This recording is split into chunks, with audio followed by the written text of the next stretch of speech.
Panas aspal jalan tol sore itu seolah merayap masuk, menembus pendingin udara mobil yang bekerja keras. Kirana menggenggam setir dengan kedua tangan, buku-buku jarinya memutih. Ia tidak ingat kapan terakhir kali ia bisa menyetir dengan santai jika ada Bayu dan Ibu Lastri, suami dan mertuanya, di dalam mobil yang sama. Mobil ini, yang ia beli dengan bonus akhir tahunnya 2 tahun lalu, terasa lebih sempit dari biasanya. Sesak oleh kata-kata yang tidak terucap dan ketegangan yang menggantung seperti awan badai. Mereka dalam perjalanan pulang dari Cirebon, setelah menghadiri acara pernikahan anak dari sepupu jauh Ibu Lastri. 3 hari yang terasa seperti 3 tahun bagi Kirana. 3 hari penuh senyum palsu, menjawab pertanyaan basa-basi tentang pekerjaan dan momongan, sambil melayani suami dan mertuanya seolah ia adalah asisten pribadi, bukan anggota keluarga. Panas banget ya di belakang. Nah, AC-nya dikecilin lagi kali. Suara Ibu Lastri memecah keheningan. Nadanya seperti biasa, bukan permintaan, melainkan perintah halus.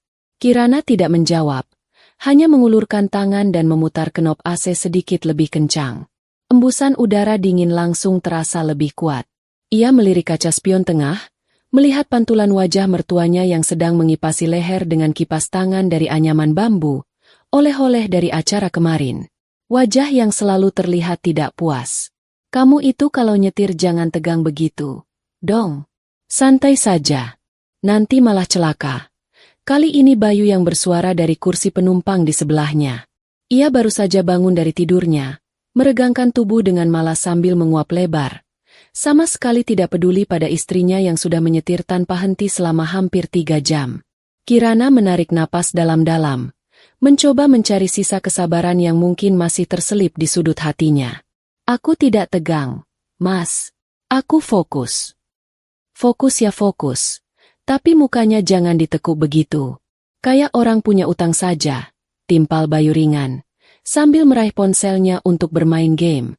Suara tembakan dan ledakan dari game online mulai mengisi kabin mobil, beradu dengan suara dengungan ban di atas aspal.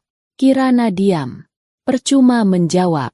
Setiap jawabannya akan dianggap sebagai bantahan, dan setiap bantahan akan memicu perdebatan yang lebih panjang. Ia sudah hafal alurnya. Ia akan disalahkan karena menjadi istri yang tidak penurut, pembangkang, dan tidak menghormati suami. Ironis, mengingat seluruh hidup suaminya saat ini ditopang oleh hasil kerja kerasnya. Tadi si Tuti nanya loh. Nah, Ibu Lastri memulai lagi. Kirana tahu persis kemana arah pembicaraan ini. Tuti adalah sepupu yang anaknya baru saja menikah. Dia nanya, Kirana kapan nyusul ngasih cucu buat Lastri? Ibu sampai bingung mau jawab apa. Kirana tetap diam. Matanya lurus menatap jalanan yang seolah tak berujung. Kamu itu sudah coba berobat kemana saja? Jangan-jangan kamu kecapean kerja terus. Makanya jadi nggak subur. Perempuan itu kodratnya di rumah. Ngurus suami, ngurus anak. Bukan keluyuran kerja dari pagi sampai malam. Lanjut Ibu Lastri. Nadanya semakin tajam. Iya, kamu dengar itu. Nah, Ibu benar. Mungkin kamu harus berhenti kerja saja. Biar aku yang cari nafkah, sahut Bayu, matanya masih terpaku pada layar ponsel. Kirana hampir tertawa mendengar kalimat itu. Tawa yang getir dan menyakitkan. Bayu yang cari nafkah? Suaminya itu sudah hampir 5 tahun menjadi pengangguran terselubung. Setelah di-PHK dari pekerjaan terakhirnya, ia tidak pernah benar-benar serius mencari kerja lagi. Alasannya selalu ada. Lowongan tidak sesuai minat, gaji terlalu kecil, bosnya sepertinya galak, lokasinya terlalu jauh. Sementara waktu berjalan, semua tagihan, cicilan rumah, biaya makan, bahkan uang rokok dan kuota internet Bayu, semua berasal dari rekening Kirana.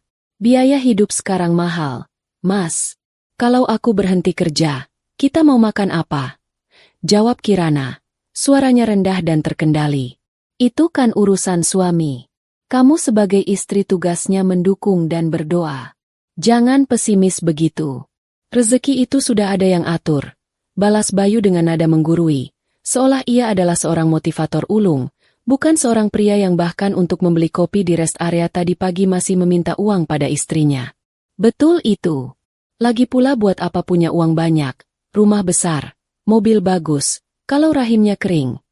Kalimat Ibu Lastri menusuk tepat di ulu hati Kirana. Begitu tajam, begitu kejam. Rasa sakit itu menjalar ke seluruh tubuhnya. Ia merasa napasnya sesak. Selama ini ia menelan semua hinaan itu. Ia pikir itu adalah bagian dari bakti. Ia pikir itu adalah ujian kesabaran dalam rumah tangga. Tapi hari ini, di kilometer 82 Jalan Tol Cipali, sesuatu di dalam dirinya patah. Gelas kesabarannya yang sudah retak di sana-sini, akhirnya pecah berkeping-keping. Bayu, seolah merasakan perubahan atmosfer di dalam mobil, akhirnya meletakkan ponselnya. Ia menoleh pada Kirana. "Kamu kenapa diam? Ibu ngomong itu benar, kan? Semua juga demi kebaikan kamu. Aku ini sebagai suami cuma mau yang terbaik buat kamu. Kalau caranya kamu harus resign, ya resign saja. Aku nggak mau punya istri mandul yang cuma ngejar karir." Mandul. Kata itu terngiang di telinga Kirana. Kata yang sama yang pernah diucapkan dokter 3 tahun lalu. Bukan, dokter tidak mengatakan mandul. Dokter mengatakan ia memiliki kondisi rahim yang membuatnya lebih sulit untuk hamil. Tapi bukan tidak mungkin. Dokter menyarankan serangkaian terapi dan program kehamilan yang membutuhkan biaya besar dan komitmen dari kedua belah pihak. Kirana sudah siap. Ia sudah menabung. Tapi Bayu selalu menolak. Alasannya, itu tidak alami. Atau, nanti saja kalau sudah ada uang lebih. Padahal ia baru saja menghabiskan uang untuk membeli konsol game terbaru. Semua menjadi jelas bagi Kirana. Ini bukan tentang anak. Ini bukan tentang kodrat. Ini tentang kekuasaan. Mereka ingin ia berhenti kerja agar ia kehilangan kendali finansial. Agar ia bergantung sepenuhnya pada Bayu.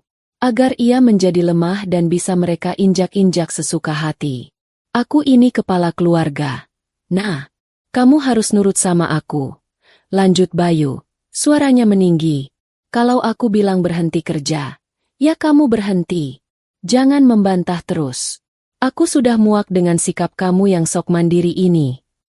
Ibu Lastri di belakang menimpali. "Anak laki-lakiku ini sabar sekali menghadapi istri model kamu. Kalau laki-laki lain, sudah lama kamu diceraikan." Dan di sanalah kalimat puncaknya. Pemicu dari segala ledakan. Bayu menatap Kirana dengan wajah merah padam. "Atau jangan-jangan kamu memang sudah tidak mau lagi sama aku?" "Iya? Ya sudah. Kalau kamu sudah tidak sanggup, ceraikan saja aku. Jatuhkan talak sekarang juga. Aku sudah muak." Hening. Suara game dari ponsel Bayu yang tergeletak di dashboard menjadi satu-satunya bunyi di dalam mobil. Kirana merasakan darahnya berhenti mengalir sejenak, sebelum kemudian berdesir hebat ke seluruh tubuhnya. Ia merasakan getaran aneh, sebuah energi baru yang dingin dan tajam. Ia menoleh ke arah Bayu. Untuk pertama kalinya dalam bertahun-tahun, ia menatap suaminya tepat di mata. Bukan dengan tatapan memohon atau mengalah, tapi dengan tatapan kosong yang menakutkan. "Kamu yakin?" bisik Kirana. Suaranya serak. Bayu, yang mungkin mengira gertakannya berhasil, menyeringai. "Tentu saja aku yakin. Buat apa mempertahankan pernikahan kalau istrinya saja pembangkang?" Kirana mengangguk pelan. Sangat pelan. Ia kemudian memutar kepalanya kembali ke depan. Matanya fokus pada jalanan. Tanpa satu kata pun, tangannya bergerak, menyalakan lampu sein kiri. Mobil melambat dan mulai menepi ke bahu jalan. Lo, mau ngapain berhenti di sini?" tanya Bayu, bingung. "Ini bahaya." "Nah, di jalan tol kok berhenti sembarangan?" seru Ibu Lastri dari belakang. Kirana tidak menjawab. Ia menginjak rem hingga mobil berhenti sempurna di bahu jalan yang sepi. Di depannya, hamparan ilalang kering dan langit jingga. Di belakangnya, lalu lintas yang menderu. Ia mematikan mesin. Suara mobil yang mati membuat keheningan terasa semakin menusuk. Ia menoleh lagi pada Bayu, lalu melirik Ibu Lastri dari kaca spion. Tatapannya dingin, tanpa emosi. "Turun," ucapnya. Satu kata. Hanya itu. Bayu dan Ibu Lastri saling pandang. Kebingungan terlukis jelas di wajah mereka. Apa maksudmu, turun? Tanya Bayu. Suaranya kehilangan kepercayaan diri. Aku bilang, turun. Ulang Kirana. Kali ini dengan penekanan di setiap suku kata. Suaranya tidak bergetar. Suaranya mantap. Kalian mau pisah, kan? Mas mau aku jatuhkan talak, kan? Baik. Kita mulai dari sekarang. Turun dari mobilku. Kamu sudah gila, ya? Bentak Bayu. Jangan kurang ajar kamu. Kirana, ini mertuamu. Pekik Ibu Lastri. Kirana tidak bergeming. Ia mengulurkan tangan dan menekan tombol untuk membuka kunci semua pintu.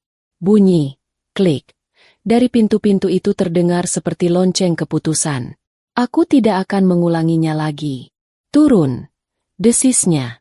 Bayu menatap Kirana, mencari tanda-tanda bahwa ini hanya lelucon atau gertakan.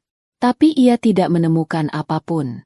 Yang ia lihat adalah wajah seorang wanita asing. Wanita yang sudah mati rasa. Wanita yang telah mencapai batasnya. Dengan gerakan ragu, Bayu membuka pintu. Ia pikir Kirana akan menghentikannya. Tapi Kirana hanya diam, menatap lurus ke depan. Bayu turun dari mobil, berdiri canggung di atas kerikil bahu jalan. Ibu, ayo turun, kata Kirana. Suaranya masih datar. Tidak mau. Kamu mau meninggalkan ibu di tengah jalan begini? Anak durhaka. Kirana akhirnya membuka pintunya sendiri. Ia berjalan memutar ke pintu belakang, membukanya dengan kasar.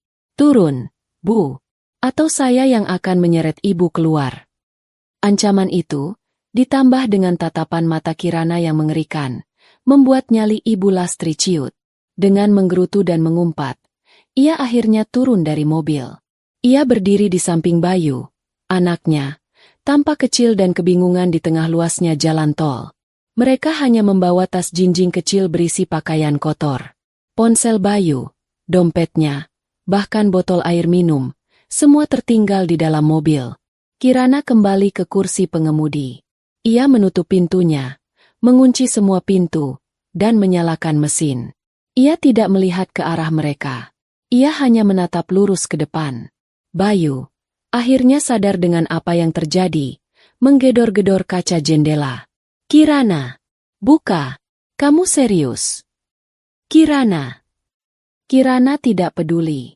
Ia memasukkan persneling, menyalakan lampu sein kanan, dan perlahan mulai melajukan mobilnya kembali ke jalan utama.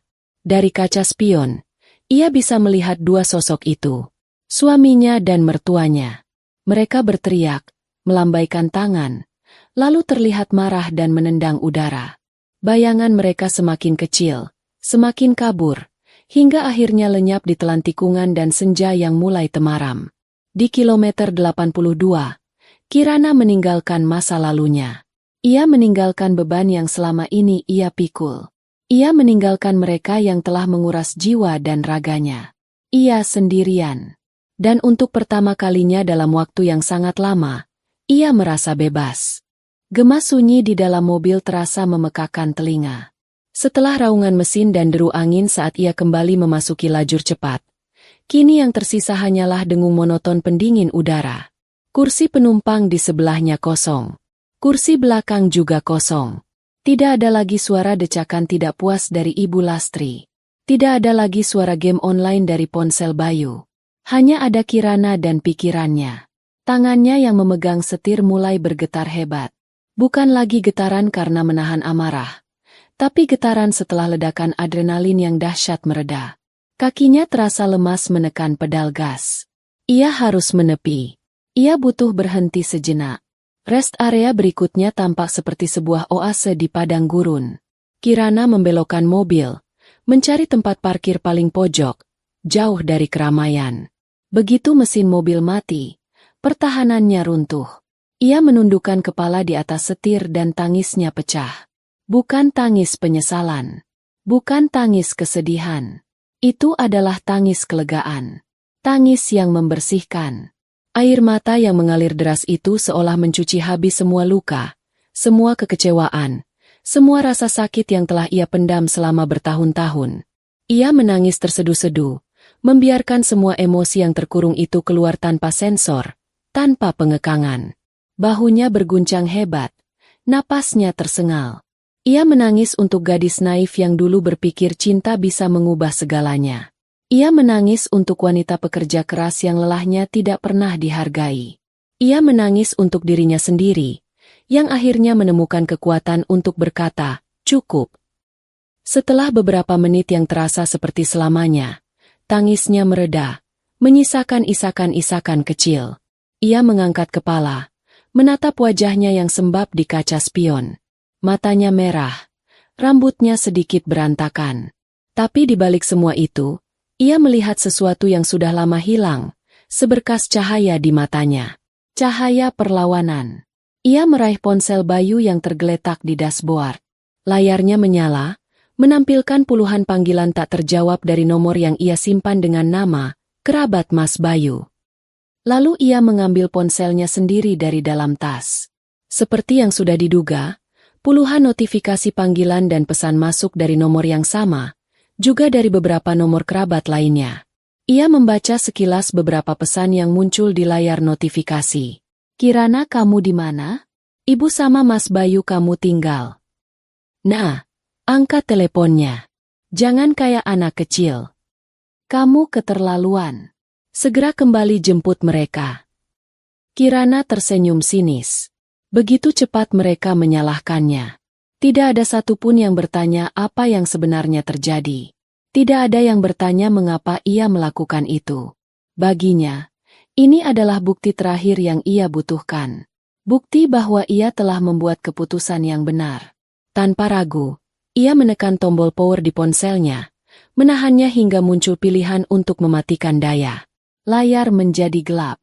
Dunia luar dibungkam. Untuk saat ini, ia hanya ingin bersama dirinya sendiri.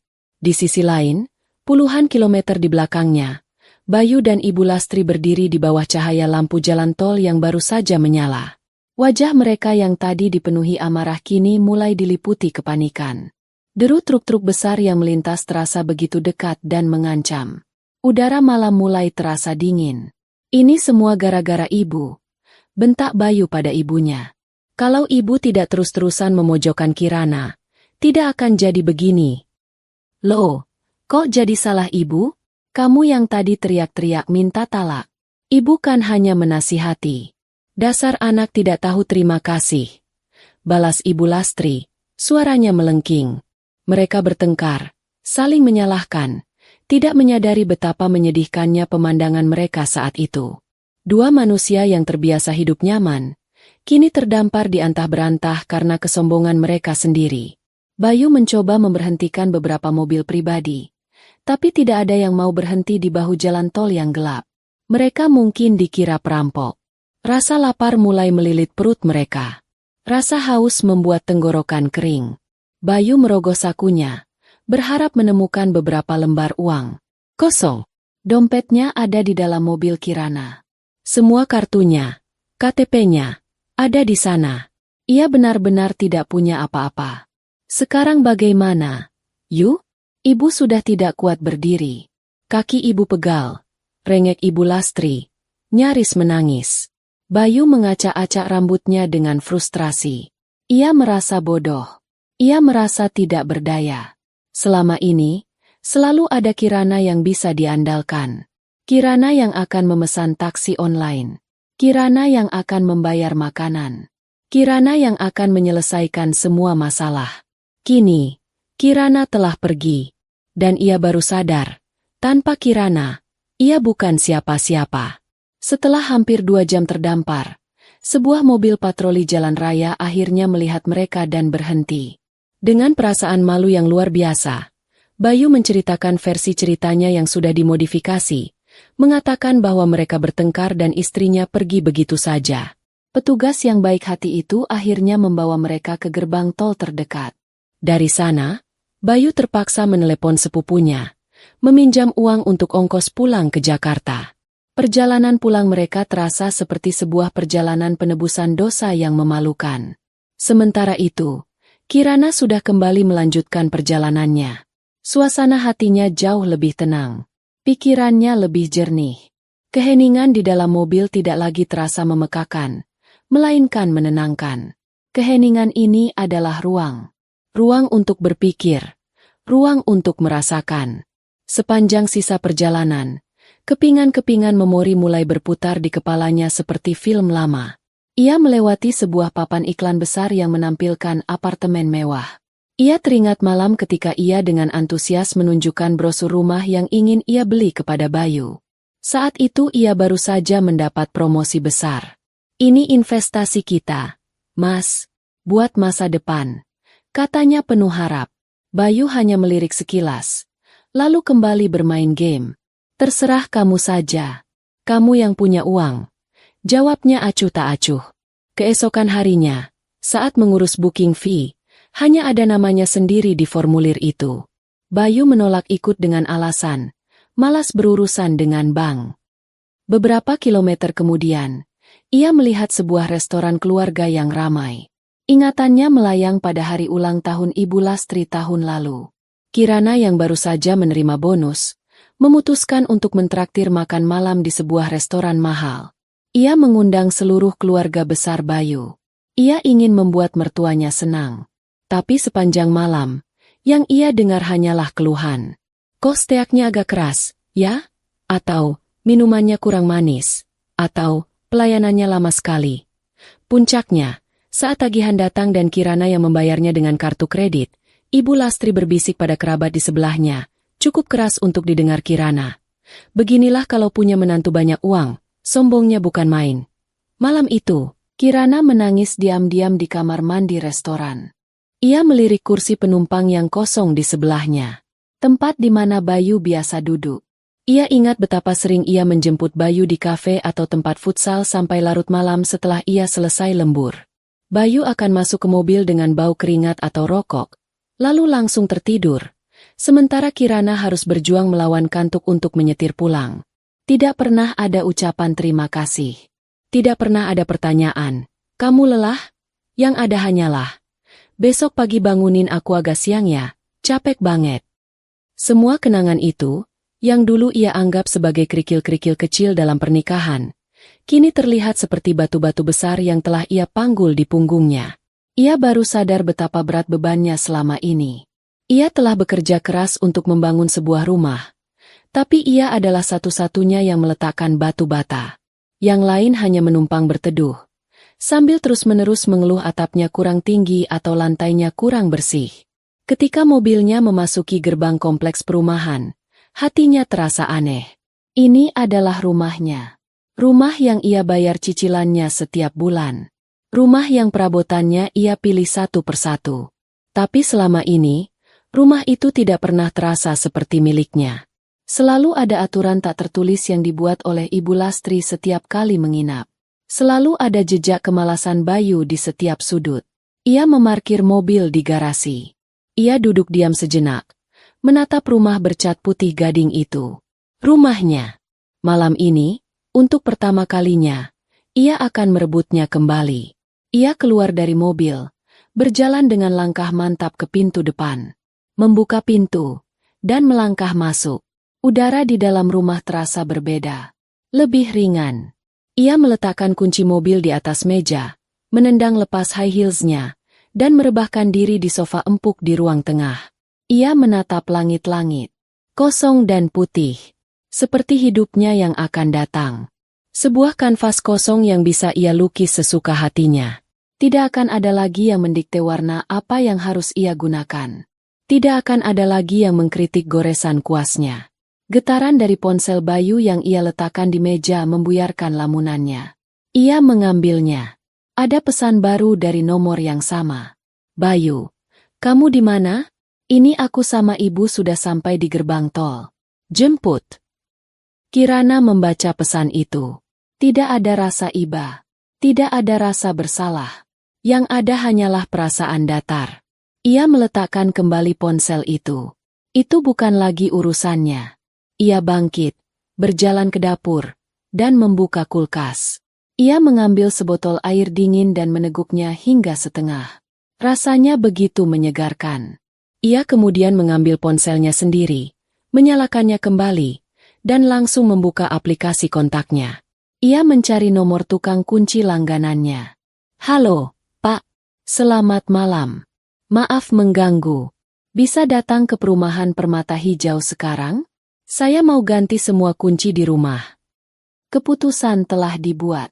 Tidak ada jalan untuk kembali. Malam itu, saat suara klik dari gembok baru terpasang di pintunya, Kirana tahu, ia tidak hanya mengunci Bayu dan Ibu Lastri di luar.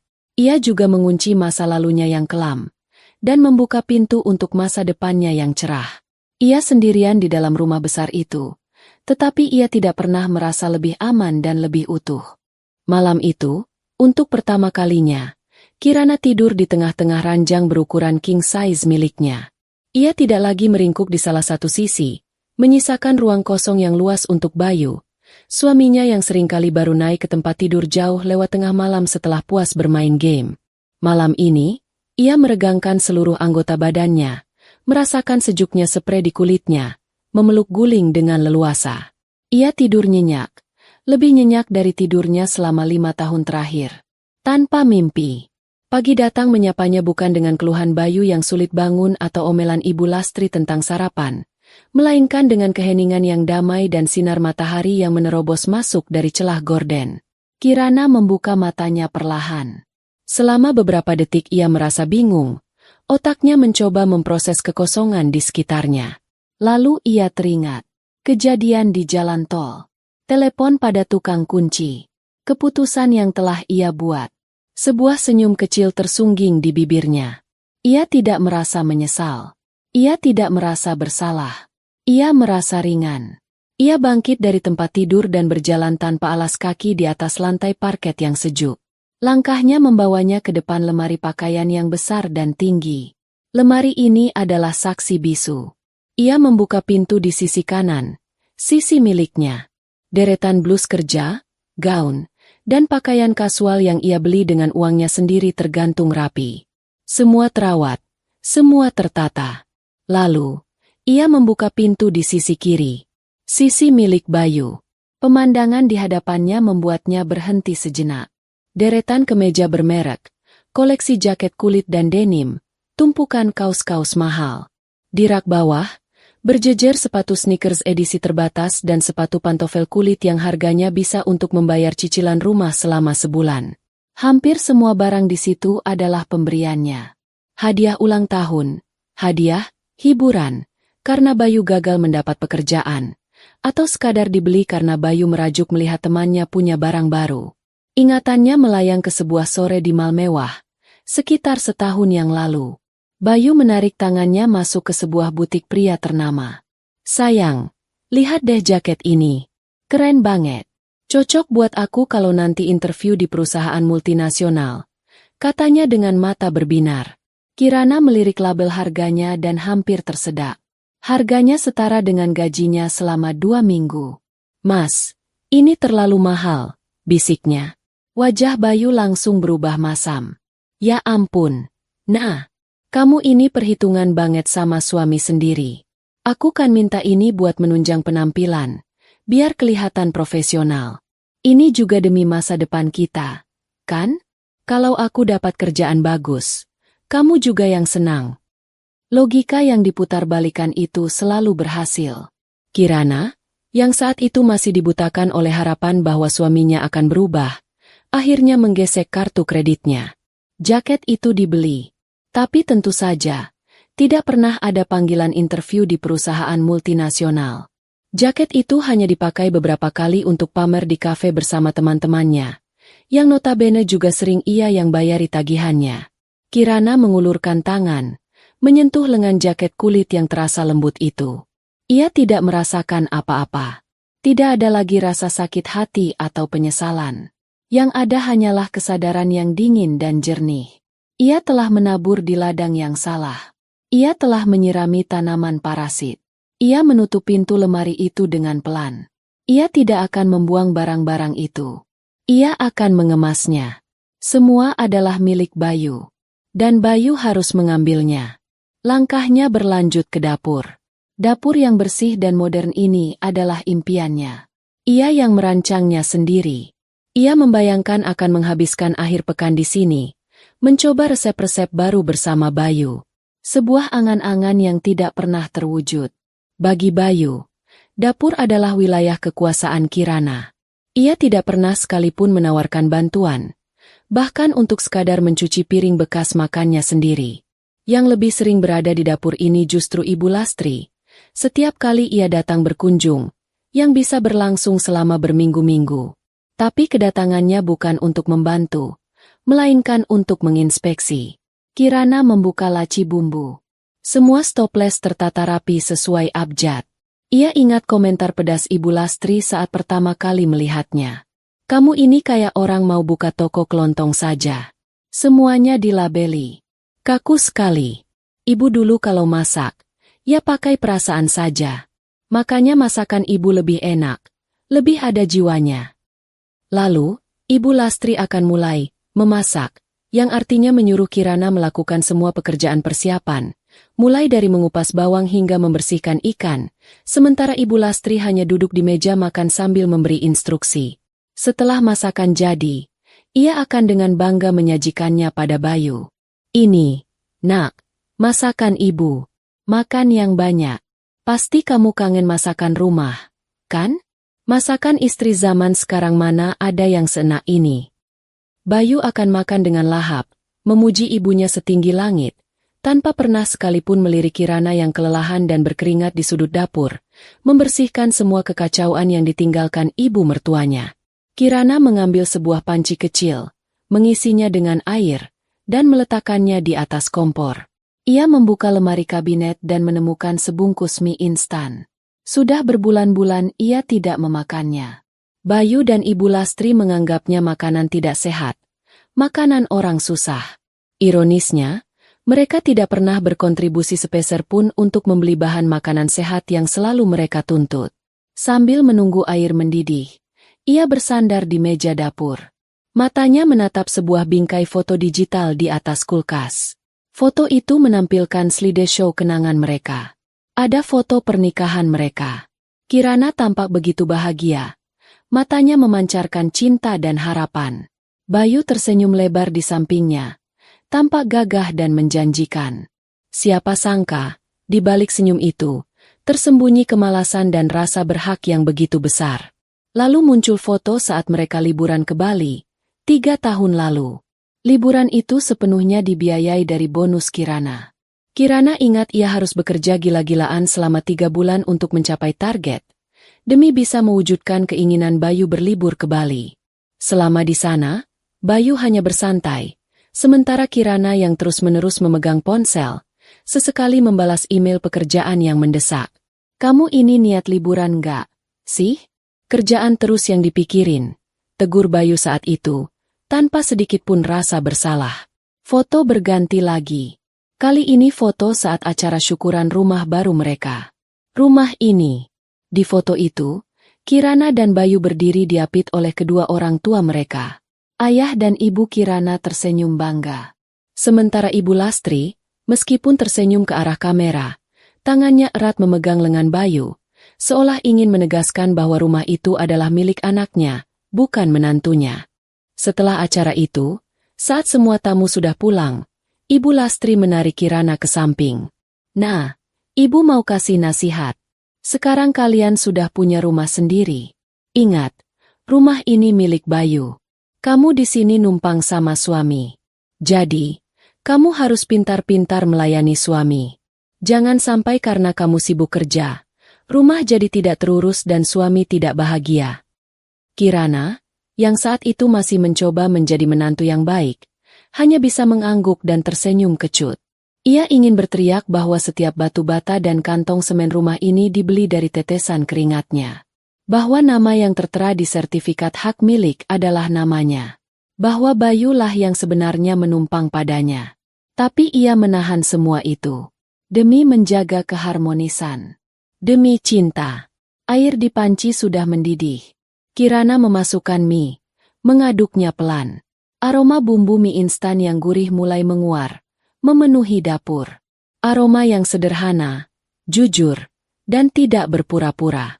Seperti hidup yang ia inginkan sekarang. Setelah sarapan mie instan yang terasa begitu nikmat, Kirana membawa cangkir kopinya ke satu ruangan yang jarang ia masuki, Ruang kerja Bayu. Ruangan itu sebenarnya ia siapkan sebagai ruang kerja bersama. Ia menempatkan 2 meja di sana.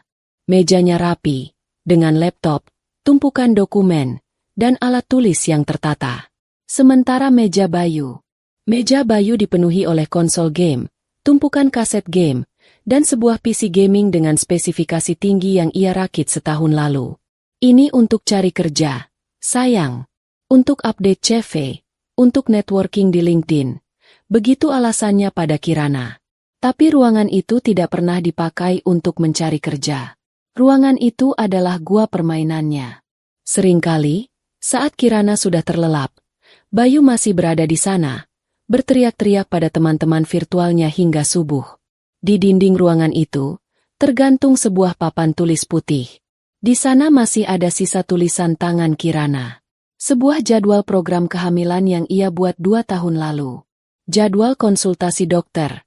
Jadwal minum vitamin. Masa subur. Semua ia tulis dengan rapi dan penuh harap. Ingatannya kembali pada hari di mana harapannya dihancurkan. Di ruang konsultasi dokter kandungan yang dingin. Dokter menjelaskan dengan sabar tentang kondisi medisnya. Tentang pos yang membuatnya sulit berovulasi secara teratur. Ini bukan berarti ibu tidak bisa hamil, tapi butuh usaha ekstra. Ada beberapa opsi terapi, dan yang terpenting adalah dukungan penuh dari suami, kata dokter itu sambil menatap Bayu. Kirana menggenggam tangan Bayu erat, mencari kekuatan. Tapi tangan Bayu terasa dingin dan pasif. Selama perjalanan pulang, Bayu tidak banyak bicara. Sesampainya di rumah, saat Kirana mencoba membahasnya lagi, Bayu meledak. Sudah kuduga. Ini pasti karena kamu terlalu capek kerja. Kamu terlalu ambisius. Kamu lebih mentingin karir daripada kesehatan kamu sendiri. Sekarang lihat, kan? Jadi begini. Tidak ada kata-kata penghiburan. Tidak ada pelukan. Yang ada hanya tuduhan. Bayu memutarbalikkan fakta medis menjadi kesalahan Kirana. Ia menjadikan kondisi Kirana sebagai senjata untuk menyerang ambisinya. Sesuatu yang selama ini menjadi sumber ketidaknyamanan bagi egonya yang rapuh. Sejak hari itu, Bayu tidak pernah mau lagi membahas soal program kehamilan. Setiap kali Kirana mencoba, ia akan mengalihkannya atau berkata, "Sudahlah, pasrah saja. Kalau memang rezeki, tidak akan kemana." Berdiri di ruangan itu sekarang, menatap papan tulis yang menjadi monumen harapannya yang kandas, Kirana tidak lagi merasakan sakit. Ia merasa lega. Ia bersyukur tidak memiliki anak dari pria seperti Bayu.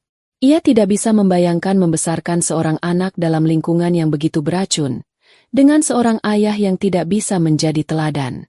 Ia mengambil penghapus dan dengan satu gerakan mantap, membersihkan seluruh tulisan di papan itu hingga bersih. Kosong, putih, seperti masa depannya. Ia menghabiskan sisa hari itu dengan melakukan hal-hal yang ia suka. Ia menyetel musik klasik dengan volume cukup keras. Ia membuka semua jendela, membiarkan udara segar masuk. Ia menyiram tanaman-tanaman di teras yang mulai layu. Ia merasakan setiap sudut rumah ini kembali menjadi miliknya. Dinding-dinding yang dulu seolah mengejeknya dengan kenangan pahit, kini seolah berbisik memberinya kekuatan. Ini adalah teritorinya. Ini adalah istananya. Dan ia adalah satu-satunya ratu di sini. Ia tahu, sebentar lagi, mereka akan datang. Bayu dan Ibu Lastri pasti akan muncul di depan pintunya. Tapi ia tidak takut. Untuk pertama kalinya, ia siap menghadapi mereka. Tanpa air mata. Tanpa keraguan. Hanya dengan kebenaran. Sore menjelang, sekitar pukul 4. Sebuah taksi online berhenti tepat di depan gerbang rumah Kirana. Pintu belakang terbuka, dan keluarlah Bayu, disusul oleh Ibu Lastri. Penampilan mereka jauh dari kata baik. Rambut Bayu acak-acakan. Kemeja yang ia kenakan kemarin tampak lecek dan kotor. Wajah Ibu Lastri terlihat kuyu karena kelelahan. Tapi sorot matanya masih menyiratkan amarah yang menyala-nyala. Mereka berjalan tergesa-gesa menuju pintu depan. Bayu, dengan segala sisa arogansi yang ia miliki, tidak repot-repot menekan bel. Ia merogoh sakunya, mengeluarkan kunci rumah, dan mencoba memasukkannya ke dalam lubang kunci. Ia mendorongnya sekali. Tidak masuk. Ia mencobanya lagi, sedikit lebih kasar. Tetap tidak bisa. Kenapa ini? Kuncinya macet, gerutunya, sambil terus mencoba dengan paksa. Ibu Lastri, yang kesabarannya sudah setipis kertas, mendorong anaknya minggir. Kamu ini bagaimana, sih? Sini biar ibu. Ia merebut kunci itu dan mencobanya sendiri. Hasilnya sama saja. Ini pasti dikunci dari dalam. Sengaja dia itu. Kirana, buka pintunya. Kirana, teriak Bayu sambil menggedor-gedor pintu kayu itu dengan keras. Suaranya menggema di lingkungan perumahan yang tenang. Beberapa tetangga yang sedang menyiram tanaman di sore hari mulai melirik ke arah mereka dengan penasaran. Buka, nah, jangan jadi istri durhaka kamu. Buka atau ibu dobrak pintu ini. Pekik Ibu Lastri, suaranya melengking tinggi, tidak peduli dengan tatapan orang-orang di sekitar. Di dalam rumah, Kirana mendengar semua keributan itu. Ia sedang duduk di sofa, menyeruput teh hangat. Jantungnya berdebar sedikit lebih kencang, tapi tangannya yang memegang cangkir tetap stabil. Ia sudah menduga ini akan terjadi. Ia menarik napas dalam-dalam, meletakkan cangkirnya di meja, dan berjalan santai menuju jendela di lantai 2, tepat di atas pintu utama. Ia menyibakkan gorden sedikit, cukup untuk melihat pemandangan di bawah. Pemandangan yang menyedihkan sekaligus memuaskan. Suami dan mertuanya, dua orang yang selama ini telah merendahkannya, kini tampak seperti gelandangan yang mengemis untuk masuk ke rumahnya sendiri. Merasa tidak ada jawaban, Bayu semakin marah. Ia menendang pintu itu beberapa kali. Kirana, aku bilang buka. Ini rumahku juga. Aku punya hak di sini.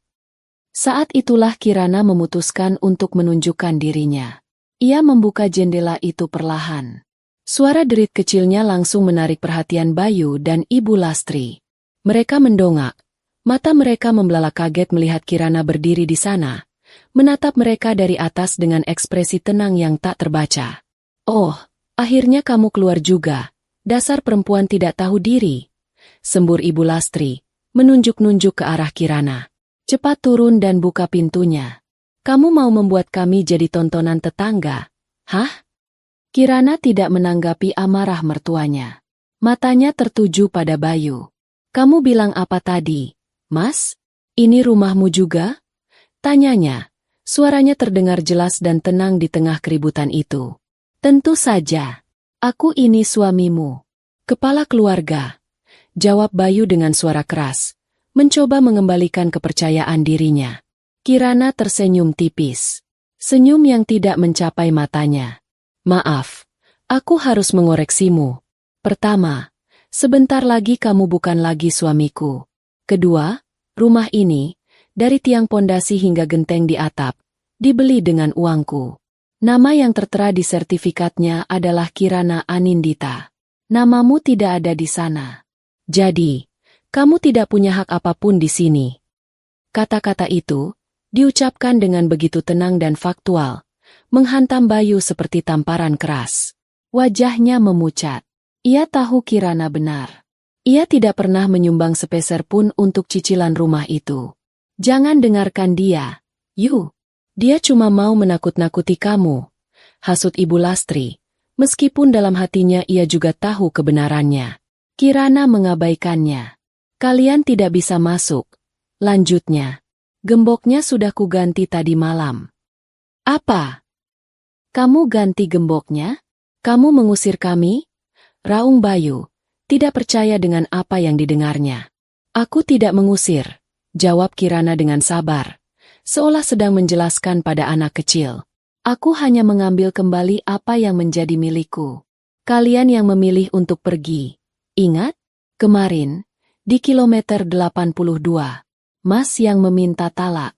Jadi, aku hanya mengabulkan permintaanmu. Ibu Lastri mulai menangis dengan dramatis. Ya Tuhan, anakku, lihat perlakuan istrimu ini. Setelah semua yang kita berikan padanya, ini balasannya. Dasar menantu tidak tahu berterima kasih. Kirana hampir tertawa. Apa yang mereka berikan padanya? Sakit hati, beban finansial, hinaan? Sebaiknya kalian pergi, kata Kirana. Nadanya mulai mengeras. Sebelum saya memanggil satpam untuk menyeret kalian. Ancaman itu membuat mereka terdiam sejenak. Satpam kompleks perumahan ini terkenal tegas. Dipermalukan di depan tetangga sudah cukup buruk. Diseret oleh satpam akan menjadi bencana. Melihat mereka ragu, Kirana masuk kembali ke dalam. Lalu beberapa menit kemudian ia muncul lagi di pintu utama. Ia tidak membukanya lebar-lebar. Hanya cukup untuk mengeluarkan 2 buah koper besar dan sebuah tas travel. Ia meletakkannya di teras, tepat di depan kaki mereka. Apa ini? Tanya Bayu, bingung. Barang-barang kalian. Semua pakaian dan barang pribadi kalian sudah kukemasi. Setidaknya yang penting-penting. Sisanya, nanti bisa diambil lewat pengacaraku, jelas Kirana. Tindakan itu, tindakan mengemasi barang-barang mereka, adalah pukulan terakhir. Itu adalah bukti nyata bahwa ini bukan lagi gertakan. Ini adalah akhir. Bayu menatap koper-koper itu, lalu menatap wajah Kirana yang dingin.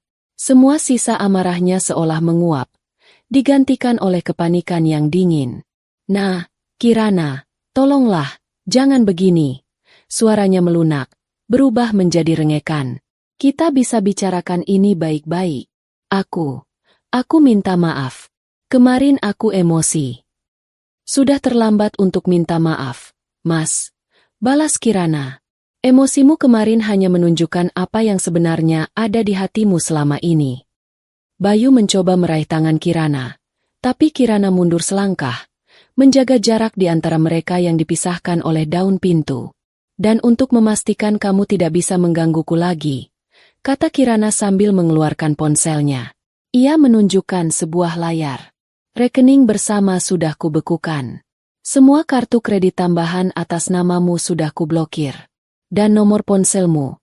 Sepertinya paket datanya sudah habis, ya? Karena tagihannya, kan, atas namaku juga. Bayu refleks merogoh sakunya, mengeluarkan ponselnya. Ia mencoba membuka aplikasi mobile bankingnya. Gagal. Koneksi internetnya mati. Ia mencoba menelepon. Tidak ada sinyal. Ia benar-benar terputus. Terisolasi. Pukulan itu telak. Wajahnya berubah dari panik menjadi putus asa. Ia menatap Kirana dengan tatapan memohon. Nah, aku harus bagaimana? Untuk pertama kalinya, Kirana merasakan sedikit getaran di hatinya. Bukan rasa kasihan, tapi sisa-sisa dari wanita yang dulu mencintainya. Ia menarik napas, lalu mengeraskan hatinya kembali. Itu bukan lagi urusanku, Mas. Kamu sudah dewasa. Kamu kepala keluarga, kan? Pikirkan sendiri solusinya. Dengan itu, Kirana menutup pintu. Ia tidak membantingnya. Ia menutupnya dengan pelan dan mantap. Suara kunci yang diputar dari dalam terdengar begitu final. Di luar, Bayu dan Ibu Lastri hanya bisa berdiri mematung. Dipermalukan, diusir, dan diputus dari semua sumber daya. Mereka dikelilingi oleh koper-koper berisi barang-barang mereka, terdampar di depan rumah yang tidak akan pernah bisa mereka masuki lagi. Langit mulai gelap. Lampu-lampu jalan mulai menyala. Mereka tidak punya tujuan, tidak punya uang, tidak punya apa-apa selain satu sama lain. Dari balik gorden, Kirana mengawasi mereka.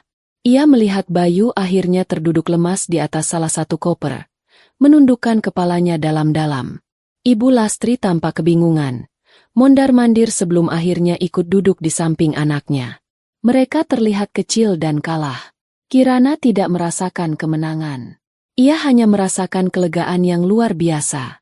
Bebannya telah terangkat. Ia membalikkan badan, meninggalkan jendela dan pemandangan di baliknya. Ia berjalan menuju ruang tengah rumahnya yang kini terasa begitu luas dan damai. Pertempuran pertama telah ia menangkan. Ia tahu, perang sesungguhnya baru saja akan dimulai. Tapi ia tidak takut. Ia sudah siap. Malam itu, Bayu dan Ibu Lastri tidak punya pilihan selain menelepon satu-satunya kerabat yang mungkin mau menampung mereka di Jakarta. Rini, adik perempuan Ibu Lastri. Setelah drama tawar-menawar ongkos dengan sopir taksi yang mereka panggil dari ponsel salah seorang satpam, mereka tiba di rumah Tante Rini di sebuah gang sempit di bilangan Jakarta Timur. Rumah itu berbanding terbalik 180 derajat dari kediaman Kirana. Kecil, padat, dan pengap. Begitu pintu terbuka, Ibu Lastri langsung memainkan perannya. Ia menangis meraung-raung, memeluk adiknya seolah baru saja selamat dari bencana besar. Bayu berdiri di belakangnya, memasang wajah korban yang paling menyedihkan. Di ruang tamu yang sempit, di atas sofa usang yang dilapisi sprei, propaganda pun dimulai. Kamu harus tahu, Rini, isak Ibu Lastri. Suaranya dibuat serak dan bergetar. Menantuku itu, si Kirana, hatinya sudah seperti iblis. Kami diusir, Rin. Diusir dari rumah kami sendiri seperti anjing kurapan. Tante Rini, seorang wanita sederhana yang selalu memandang kakak dan keponakannya dengan kagum karena gaya hidup mereka yang mewah, tampak syok. Ia menyodorkan segelas air putih hangat pada kakaknya. Diusir bagaimana?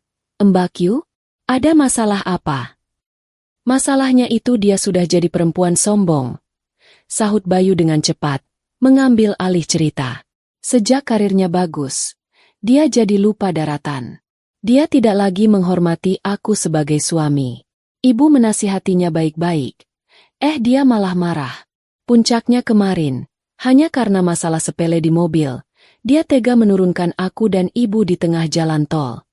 Bayu dengan sengaja menghilangkan bagian di mana ia yang meminta talak. Ia melukiskan Kirana sebagai monster yang tidak punya hati, yang tega meninggalkan suami dan mertuanya yang sudah tua di tempat berbahaya. Dia pikir karena dia yang cari uang, dia bisa seenaknya. Dia lupa kodratnya sebagai istri, tambah Ibu Lastri, menyeka air mata palsunya. Rumah itu, mobil itu, semua membuatnya buta. Dia tidak mau punya anak karena takut karirnya terganggu. Dia sudah jadi perempuan modern yang keblinger. Rin, kasihan anakku, Bayu, punya istri seperti itu. Cerita yang separuh benar dan separuh bohong itu terdengar begitu meyakinkan di telinga Tante Rini dan suaminya, Pak De Budi, yang ikut mendengarkan. Mereka hanya melihat permukaan. Mereka melihat Bayu yang selalu tampil necis dengan barang-barang mahal. Mereka melihat Ibu Lastri yang sering pamer di arisan keluarga tentang betapa suksesnya menantunya. Mereka tidak pernah tahu siapa yang sebenarnya membayar semua kemewahan itu. Malam itu juga, kabar tentang kedurhakaan Kirana menyebar seperti api di jerami kering. Berawal dari telepon Tante Rini ke beberapa saudara, cerita itu kemudian masuk ke grup WhatsApp keluarga besar, Trah Prawiro Harjo. Pesan-pesan mulai bermunculan, satu persatu, seperti rentetan tembakan. Astagfirullah, serius ini si Kirana begitu? Zaman sekarang perempuan memang suka lupa diri kalau sudah pegang uang sendiri. Kasihan sekali Mas Bayu dan Bu Lastri. Harusnya Kirana itu bersyukur punya suami sabar seperti Mas Bayu. Tidak punya adab. Mertua itu kan sama seperti orang tua sendiri. Kok tega?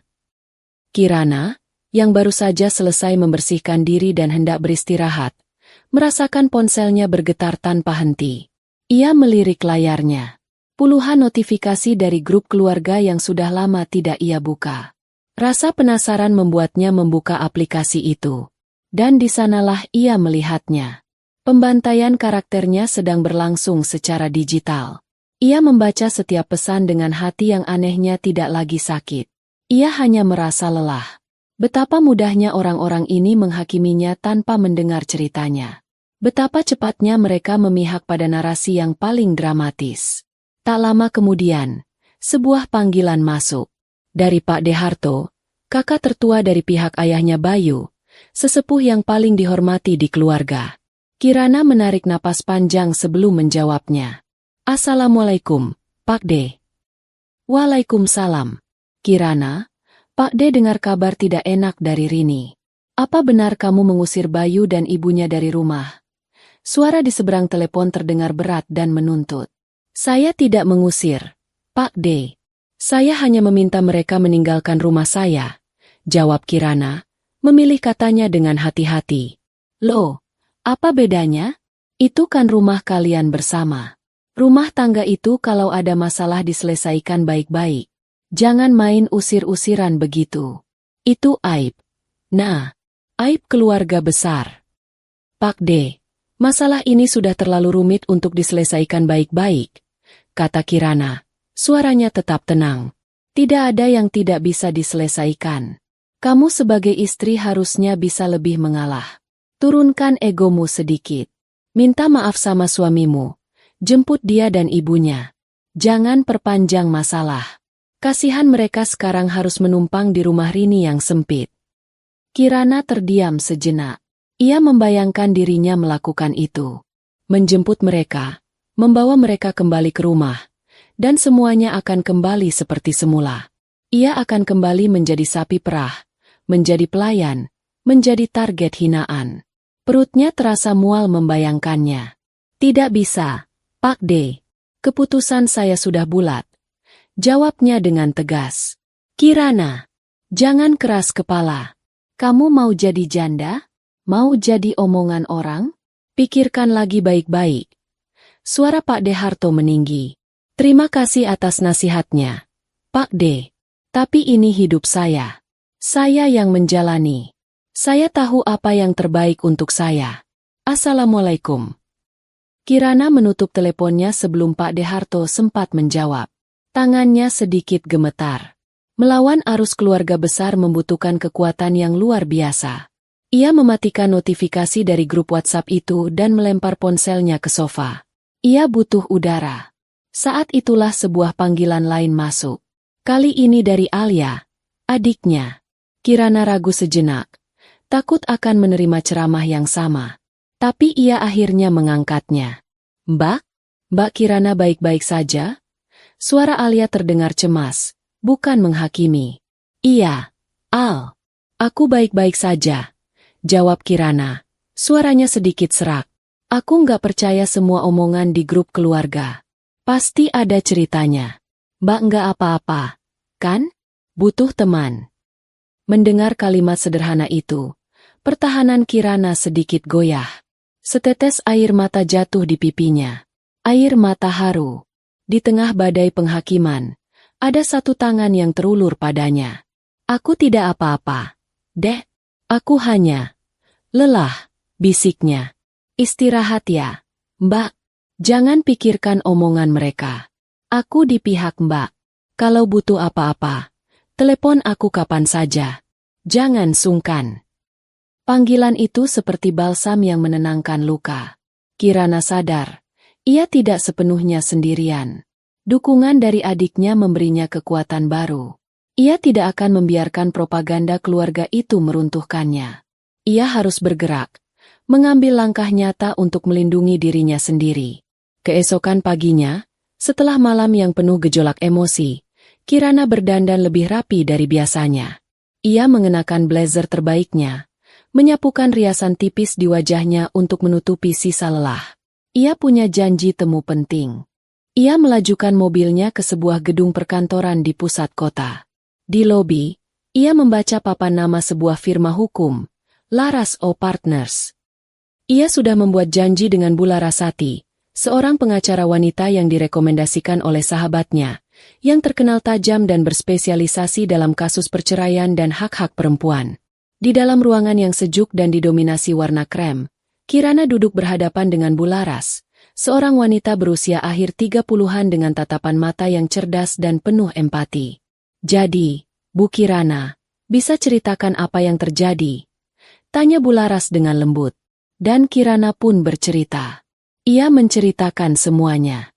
Dari awal pernikahannya, tentang pekerjaan Bayu yang tidak pernah bertahan lama, tentang bagaimana ia perlahan mengambil alih semua tanggung jawab finansial. Ia menceritakan tentang hinaan verbal dari mertuanya, tentang tuntutan-tuntutan mereka yang tidak masuk akal.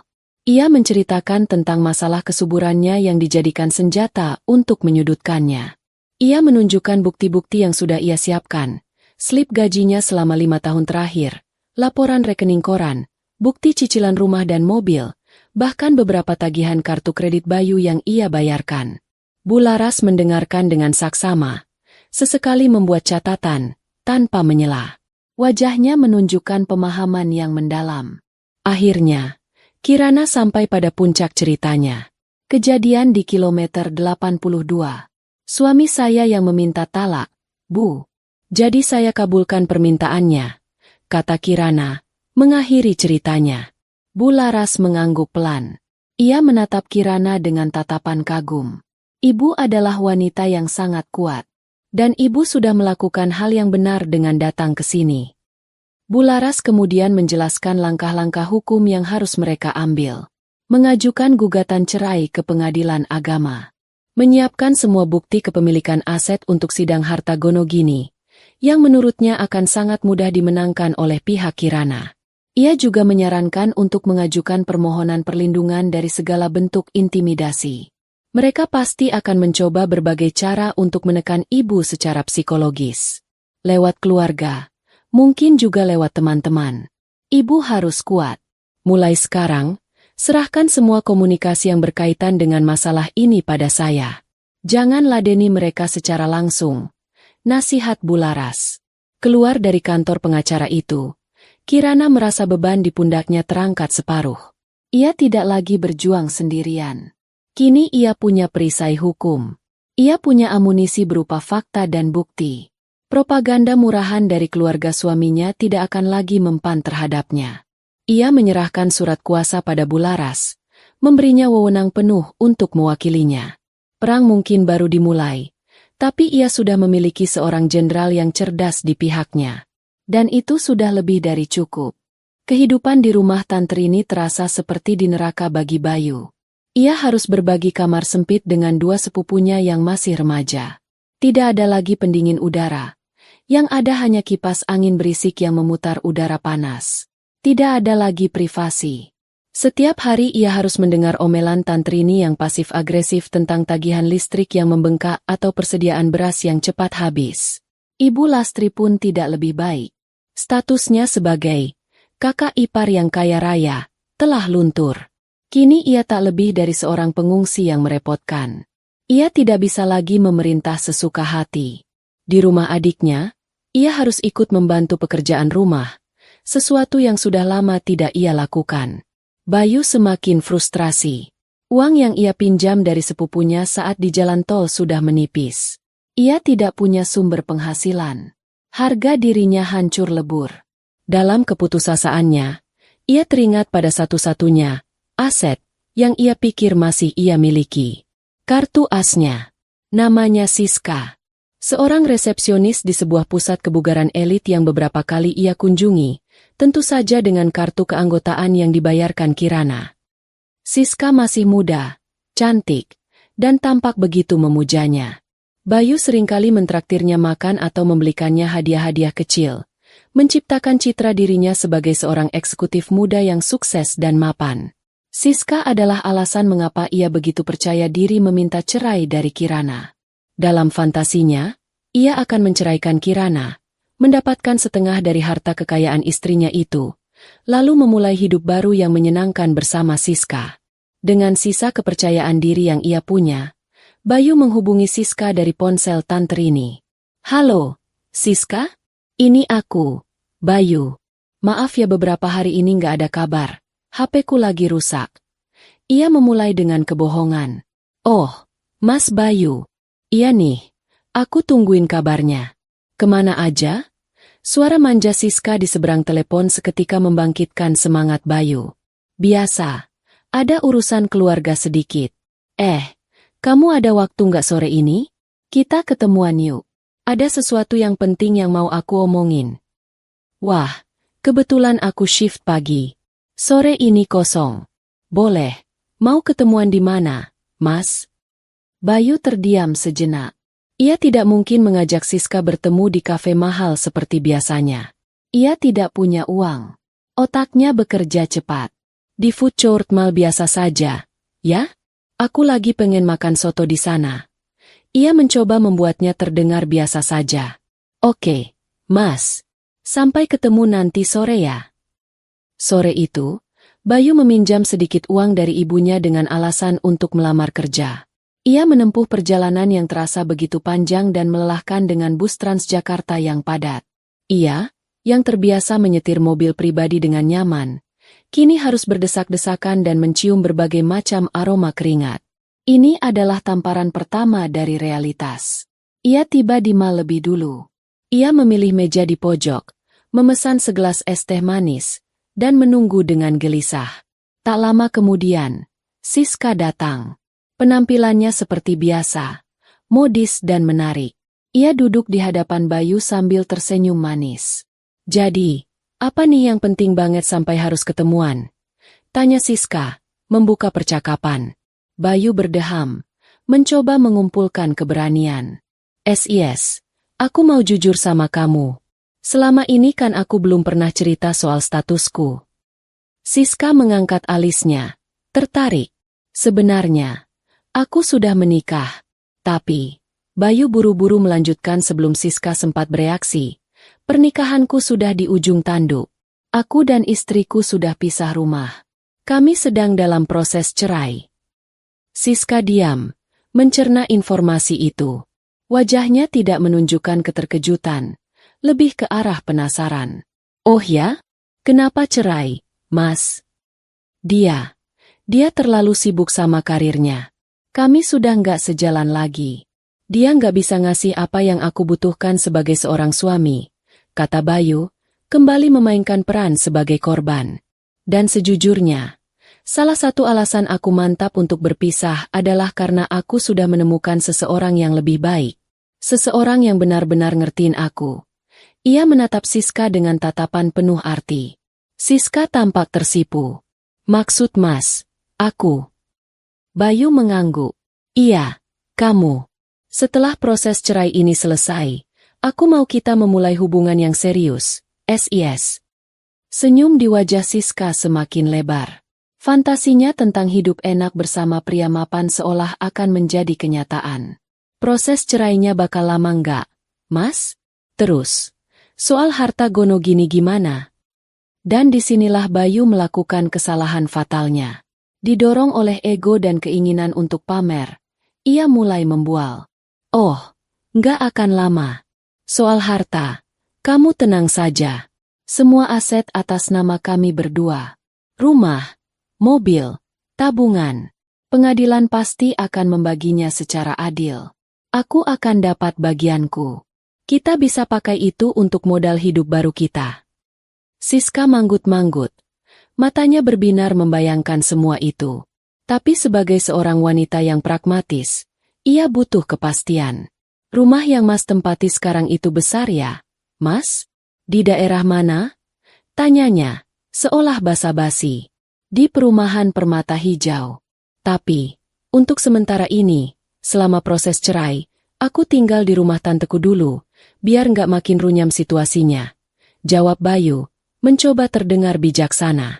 Kerutan kecil muncul di dahi Siska. "Oh, gitu. Jadi Mas nggak tinggal di rumah itu sekarang? Terus mobilnya Mas pakai, kan?" "Mobilnya lagi dipegang sama dia. Ya kamu tahulah, biar adil," katanya. "Sementara ini aku naik kendaraan umum dulu. Lebih santai, nggak kena macet."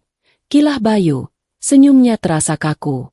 Alarm di kepala Siska mulai berbunyi. Ceritanya terdengar aneh. Seorang pria kaya yang akan mendapat harta gono gini tapi saat ini tinggal menumpang dan naik bus? Terus, Mas sekarang lagi kerja di mana? Kemarin kan Mas bilang lagi mau pindah dari perusahaan lama. Iya, ini aku lagi proses interview di beberapa tempat. Sebentar lagi juga dapat yang baru. Tenang saja, jawab Bayu. Keringat dingin mulai membasahi pelipisnya. Siska menatap Bayu lekat-lekat. Ia bukan gadis bodoh. Ia bisa melihat kegelisahan di mata pria di hadapannya. Topeng pria sukses yang selama ini Bayu kenakan mulai retak. "Jadi, Mas, maaf nih aku nanya terus.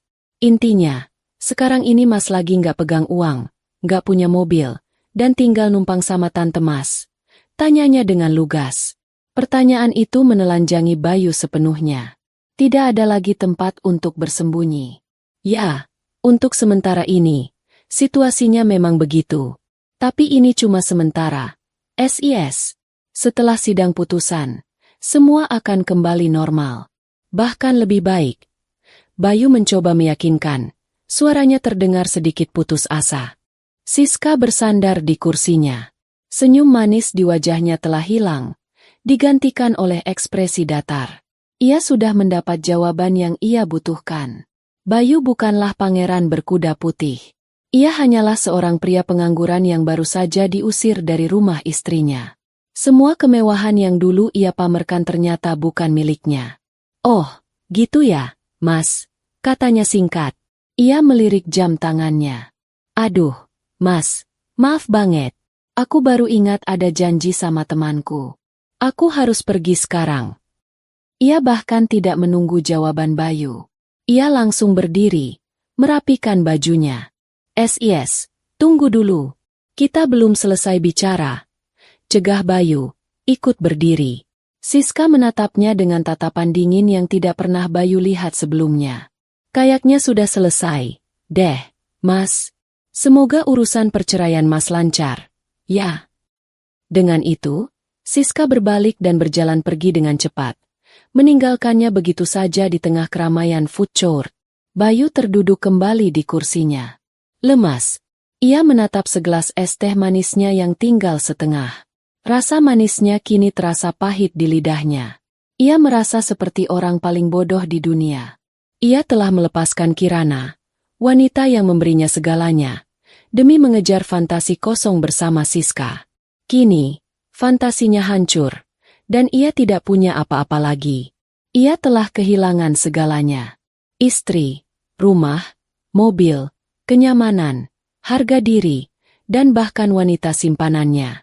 Semua hilang dalam waktu kurang dari 48 jam. Semua karena kesombongan dan kebodohannya sendiri.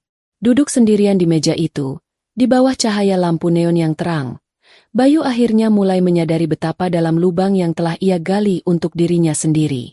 Dan ia tidak tahu bagaimana caranya untuk keluar dari sana. Minggu-minggu berikutnya berlalu dalam keheningan yang produktif bagi Kirana. Setelah guncangan awal dan badai propaganda dari keluarga Bayu mereda, terutama setelah ia menginstruksikan pengacaranya untuk mengirim somasi halus pada beberapa kerabat yang paling vokal, ia mulai menemukan ritme baru dalam hidupnya. Sebuah ritme yang ditentukan oleh keinginannya sendiri, bukan oleh tuntutan atau keluhan orang lain. Rumahnya, yang tadinya terasa seperti hotel bintang 5 bagi suami dan mertuanya, kini perlahan berubah menjadi sebuah sanggar bagi jiwanya. Ia memulai dengan hal-hal kecil. Ia memindahkan sofa besar yang menjadi tempat favorit Bayu untuk bermalas-malasan ke sudut ruangan yang lebih tidak mencolok. Sebagai gantinya, ia menempatkan sebuah kursi baca yang nyaman dan sebuah rak buku tinggi di dekat jendela, mengisinya dengan novel-novel yang sudah lama ia beli tapi tak pernah sempat ia baca. Ia masuk ke kamar tidur, membuka lemari Bayu yang kini kosong, dan mencium bau apek yang samar-samar. Tanpa ragu, ia membersihkan seluruh bagian lemari itu, menyemprotnya dengan disinfektan beraroma lavender, dan mengubahnya menjadi tempat penyimpanan koleksi tas dan kain-kain batiknya. Ruang yang tadinya menjadi simbol kemalasan dan tuntutan, kini menjadi simbol apresiasi terhadap dirinya sendiri. Satu akhir pekan, didorong oleh sebuah impuls yang sudah lama terpendam, ia pergi ke sebuah toko alat seni. Ia berdiri lama di depan deretan kanvas putih dan cat akrilik beraneka warna. Ia teringat, dulu sekali sebelum menikah, ia sangat suka melukis. Lukisan-lukisannya memang amatir, tapi proses mencampur warna dan menggoreskan kuas di atas kanvas selalu memberinya ketenangan. Ia berhenti total setelah Bayu mengejek karyanya. Gambar apaan sih ini? Abstrak nggak jelas. Mending waktunya dipakai buat belajar masak yang benar. Begitu katanya dulu. Kini, tidak ada lagi yang akan mengejeknya. Ia membeli satu set perlengkapan melukis lengkap. Sesampainya di rumah, ia menggelar koran bekas di lantai ruang tengah yang lapang, memasang kanvas di penyangganya, dan menyetel musik instrumental yang mengalun lembut. Ia mulai melukis. Ia tidak punya rencana, tidak punya konsep. Ia hanya menuangkan emosinya ke atas kanvas. Warna biru tua untuk rasa sakitnya, merah menyala untuk amarahnya, kuning cerah untuk harapannya, dan putih untuk lembaran baru hidupnya. Ia melukis selama berjam-jam, lupa waktu, lupa makan, hingga tangannya berlepotan cat warna-warni. Saat ia mundur untuk melihat hasilnya, ia tidak melihat sebuah mahakarya. Ia melihat sebuah kekacauan yang indah. Ia melihat jiwanya yang sedang dalam proses penyembuhan. Ia tersenyum. Proses menemukan kembali dirinya tidak hanya terjadi di dalam rumah. Ia mulai membuka diri pada lingkaran pertemanannya yang sempat ia abaikan. Suatu malam, ia menerima ajakan makan malam dari dua sahabat lamanya, Dina dan Sari. Mereka adalah sahabatnya sejak kuliah, yang perlahan menjauh karena Kirana terlalu sering membatalkan janji demi menemani Bayu atau melayani mertuanya. Mereka bertemu di sebuah restoran Italia yang nyaman. Saat Kirana menceritakan apa yang terjadi, tanpa drama, hanya fakta, ia disambut dengan dukungan penuh. Akhirnya, "Nah, jujur, dari dulu kami sudah gemas lihat kamu," kata Dina sambil menggenggam tangan Kirana. "Kami lihat kamu kerja banting tulang, sementara dia cuma ongkang-ongkang kaki. Kami nggak enak mau ngomong, takut kamu tersinggung." "Betul," timpal Sari. "Waktu kamu cerita dia nggak mau ikut program kehamilan dan malah nyalahin kamu, di situ aku sudah mikir, ini laki-laki nggak benar. Kamu pantas mendapatkan yang jauh lebih baik. Nah, atau, bahkan lebih baik lagi, kamu pantas mendapatkan dirimu kembali seutuhnya." Malam itu, mereka tidak hanya bernostalgia. Mereka tertawa terbahak-bahak, membicarakan hal-hal ringan, mulai dari film terbaru hingga gosip di kantor mereka. Untuk pertama kalinya setelah sekian lama, Kirana merasa menjadi bagian dari sesuatu yang tulus. Sebuah percakapan di mana ia tidak perlu menjaga perasaan siapapun, tidak perlu menyensor kata-katanya. Ia bisa menjadi dirinya sendiri. Saat pulang, pipinya terasa pegal karena terlalu banyak tersenyum. Energi positif ini menular ke kehidupan profesionalnya. Di kantor, rekan-rekannya menyadari perubahan dalam diri Kirana. Ia tampak lebih cerah, lebih sering tersenyum, dan lebih fokus. Beban pikiran yang selama ini menghimpitnya telah lenyap, membuat otaknya bekerja lebih jernih dan kreatif. Dalam sebuah rapat penting untuk pitching proyek baru, Kirana tampil memukau. Ia mempresentasikan idenya dengan percaya diri, menjawab setiap pertanyaan dengan tajam dan lugas. Ide-idenya yang segar dan inovatif membuat para klien terkesan. Bosnya, Pak Hendra, yang selama ini mengenal Kirana sebagai karyawan yang kompeten tapi cenderung pendiam, menatapnya dengan pandangan baru yang penuh penghargaan. "Presentasi yang luar biasa, Kirana," puji Pak Hendra setelah rapat selesai. "Saya tidak tahu kamu punya sisi seberani itu. Proyek ini milik tim kamu. Pimpin dengan baik." Pengakuan itu terasa seperti validasi termanis. Selama ini Bayu dan Ibu Lastri selalu berusaha membuatnya merasa bahwa pekerjaannya adalah sesuatu yang negatif, sumber dari semua masalah dalam rumah tangga mereka. Kini, ia melihat dengan jelas. Pekerjaannya bukanlah masalah. Pekerjaannya adalah anugerah. Karirnya adalah miliknya, hasil dari kerja keras dan kecerdasannya. Itu adalah sesuatu yang harus ia banggakan, bukan ia sembunyikan. Kadang, di tengah momen-momen kebahagiaan barunya, saat ia sedang menikmati secangkir teh di pagi yang tenang, atau saat ia berhasil menyelesaikan sebuah lukisan, sekelebat bayangan Bayu dan Ibu Lastri muncul di benaknya. Ia bertanya-tanya, apa yang sedang mereka lakukan sekarang? Ia membayangkan kehidupan mereka yang sempit dan penuh keluh kesah di rumah tante ini. Ia membayangkan Bayu yang frustrasi karena tidak punya uang dan Ibu Lastri yang tidak bisa lagi bergaya di depan teman-teman arisannya.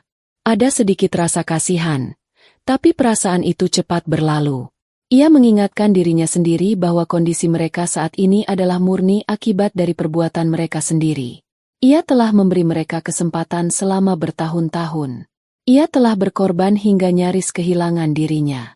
Kini, saatnya ia egois untuk kebahagiaannya sendiri.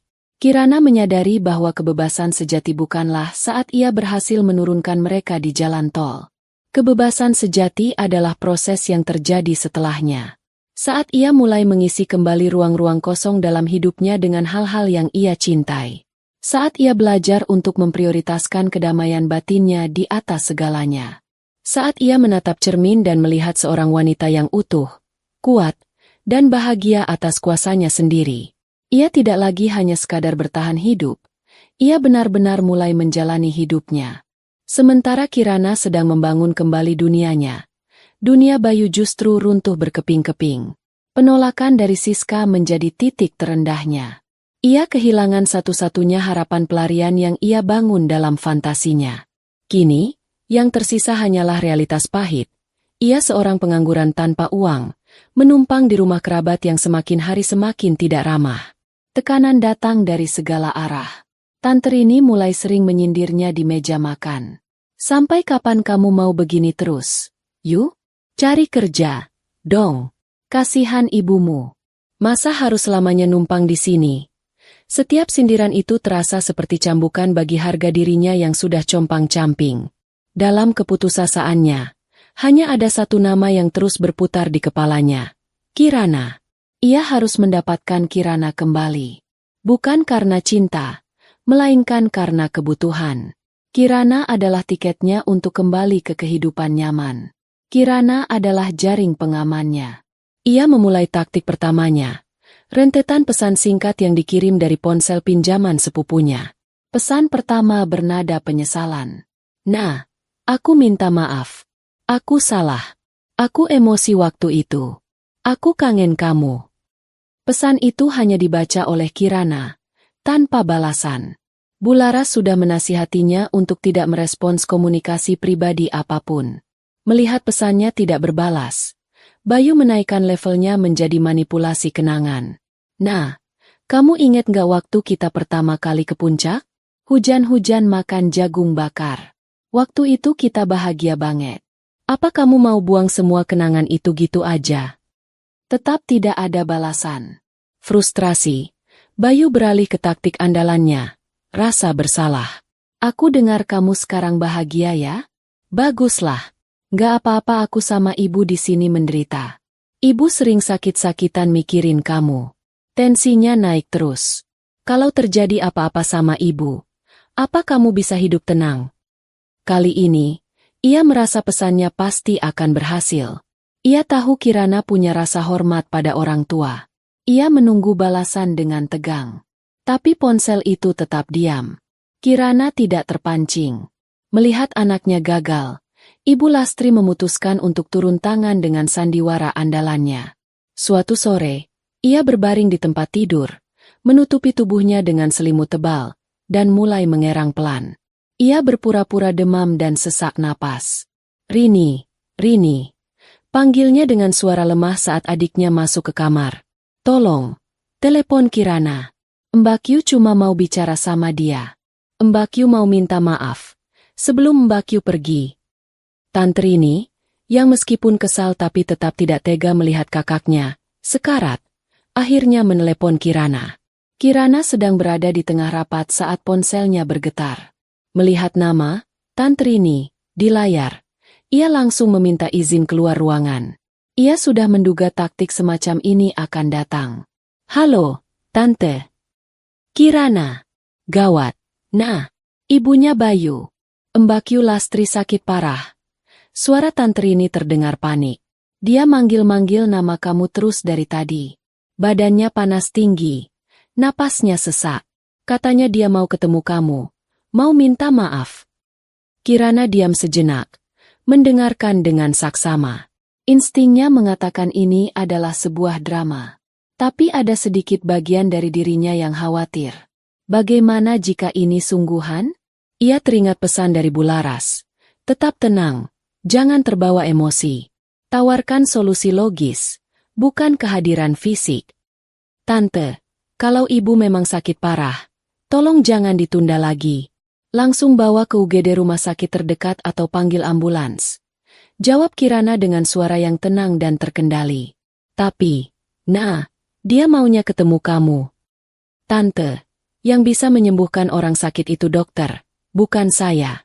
Potong Kirana dengan lembut namun tegas. Soal biaya rumah sakit, Tante tidak perlu khawatir.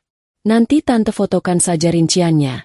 Kirim ke nomor pengacara saya, Bularas. Semuanya akan saya tanggung. Yang penting ibu segera mendapat penanganan medis yang benar.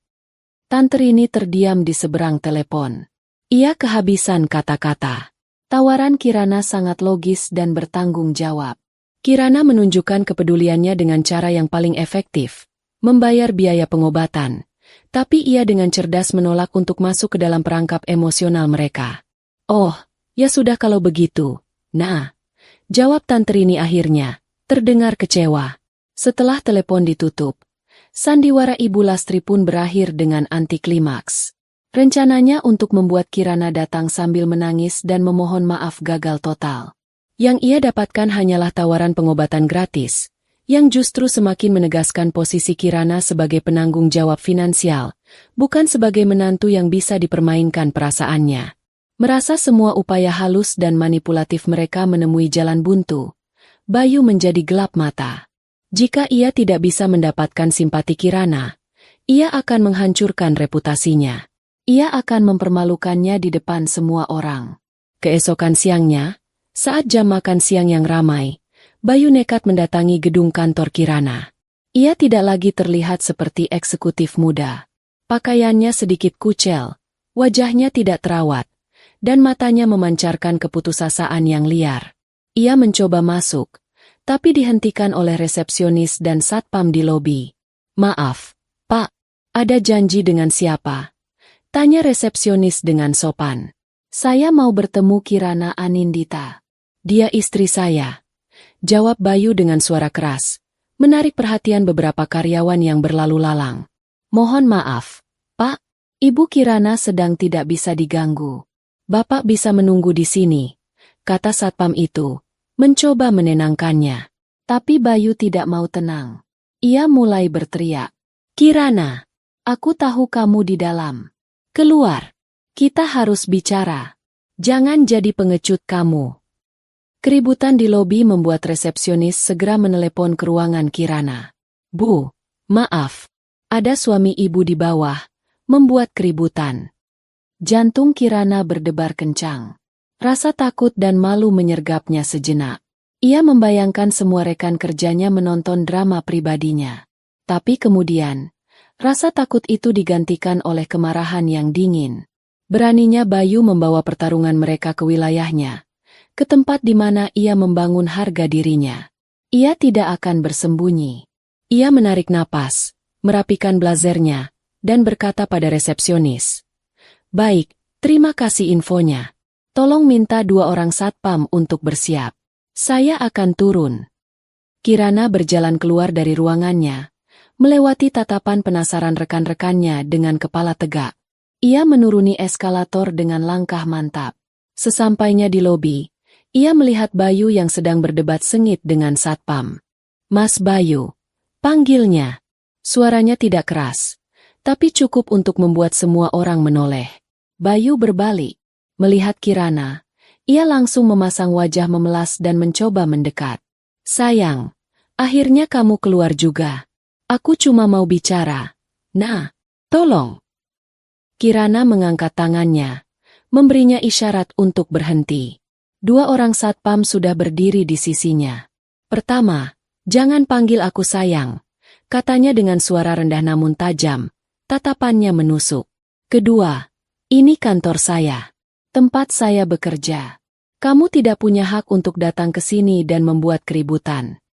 "Tapi aku suamimu," seru Bayu, mencoba meraih simpati dari orang-orang di sekitar. "Urusan kita sebagai suami istri sedang diurus di pengadilan.